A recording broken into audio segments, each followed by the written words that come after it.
Friends, तो आज हम दोबारा मिलने हैं आपसे। तो ये हमारी लास्ट वीडियो है इस चैप्टर की, एग्रीकल्चर की। तो बस एक लास्ट टॉपिक बचा है जो आपको इस चैप्टर से रिलेटेड पढ़ना है। तो वो है अब हमारा टेक्नोलॉजिकल एंड इंस्टीट्यूशनल रिफॉर्म्स। यानी इसका मतलब क्या है, यानी जो हमारी टेक्नोलॉजी और जो गवर्नमेंट की पॉलिसीज़ थी उनसे हमारे एग्रीकल्चर में क्या क्या, एग्रीकल्चरल जो हमारा सेक्टर था उसमें क्या क्या चेंजेस आए। तो हमारा फर्स्ट पॉइंट है अब हमारा लैंड रिफॉर्म्स। लैंड रिफॉर्म्स मतलब हमारी सरकार ने एक ऐसी पॉलिसी यानी एक ऐसा अभियान चलाया था जिसमें सभी लोगों को एक इक्वल लैंड मिले, यानी ना इसके पास ज़्यादा हो ना इसके पास, दोनों को इक्वल लैंड मिले। पर ये जो हमारी पॉलिसी आई थी, गवर्नमेंट ने जो हमें इम्प्लीमेंट करने को लोगों को बोला था, ये बिल्कुल भी अच्छे से इम्प्लीमेंट नहीं हुआ, यानी बिल्कुल भी अच्छे से फॉलो ही नहीं हुआ। कुछ लोगों के पास ज़्यादा ज़मीन हो गई, किसके पास कम हो गई। तो ये गवर्नमेंट की जो पॉलिसी है बिल्कुल भी नहीं चली और बिल्कुल इम्प्लीमेंट नहीं हुई। तो अब हमारी सेकंड आती है। तो सेकंड है हमारी ग्रीन रिवॉल्यूशन, जो हमारी 1960s टू 70s चली थी, हमारी इनके भी बीच में आया था।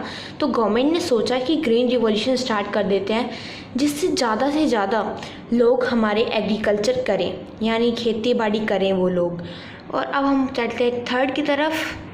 तो थर्ड है हमारा ग्रामीण banks, loan with interest and crop insurance. तो गवर्नमेंट जो थी उसने इन जो हमारे फार्मर्स थे उनके लिए ग्रामीण बैंक्स खुलवा दी, यानी जिसमें वो ज़्यादा से ज़्यादा लोन ले सकें, मतलब कम ब्याज मतलब इंटरेस्ट।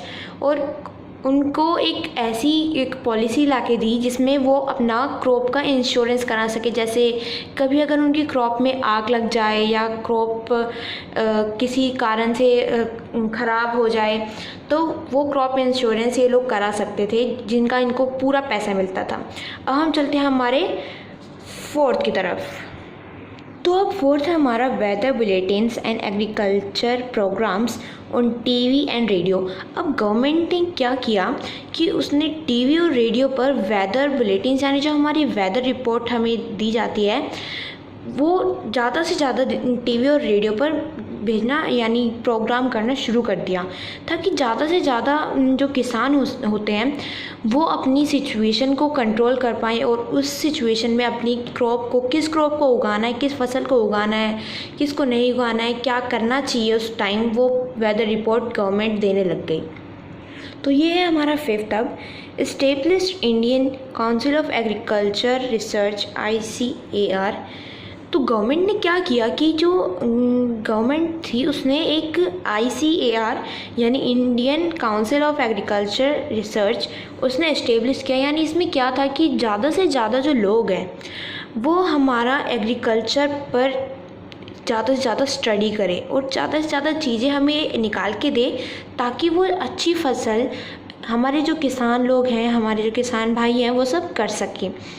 इसलिए गवर्नमेंट ने इस्टेब्लिश किया कि जो लोग एग्रीकल्चर के बेसिस पे पढ़ना चाहते हैं उनके लिए गवर्नमेंट ने एग्रीकल्चर यूनिवर्सिटीज़ बनवाई, वेटरनरी सर्विसेज बनवाई, एनिमल ब्रीडिंग सेंटर्स बनवा दिए।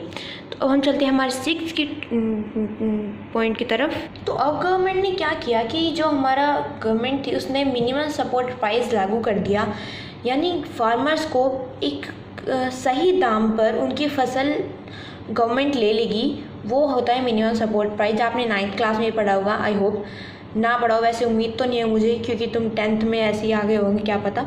तो मैं फिर भी बता देती हूँ। मैंने अभी बताया कि गवर्नमेंट जिस फिक्स प्राइस पर गवर्नमेंट फार्मर से उनकी फसल लेती है वो होता है मिनिमम सपोर्ट प्राइस, और ये प्राइस हर साल चेंज हो जाता है। इस साल भी कुछ होगा भाई। अब हम चलते हैं हमारे लास्ट पॉइंट की तरफ। तो अब है हमारा लास्ट पॉइंट किसान credit card and personal accident insurance scheme. तो गवर्नमेंट ने क्या किया कि किसानों के लिए किसान क्रेडिट कार्ड बनवा दिया, जिसमें उनको कम, जैसे मैंने बताया, कम इंटरेस्ट पे उनको लोन दिया जा सकता था, उनको पैसे उनके क्रेडिट कार्ड में भेजे जाते थे। गवर्नमेंट उनके किसान क्रेडिट कार्ड में हर महीने पैसे भेजती थी। And personal accident insurance scheme, यानी उनको जो पर्सनल कोई एक्सीडेंट वगैरह हो जाता था तो उसकी जो इंश्योरेंस होता था, इंश्योरेंस जो होता था वो स्कीम गवर्नमेंट ने लागू कर दिया, क्योंकि वो उनको इंश्योरेंस गवर्नमेंट करेगी। तो उस इंश्योरेंस स्कीम का नाम था पर्सनल एक्सीडेंट इंश्योरेंस स्कीम। तो अब हमारा चैप्टर यहाँ पर ख़त्म भैया।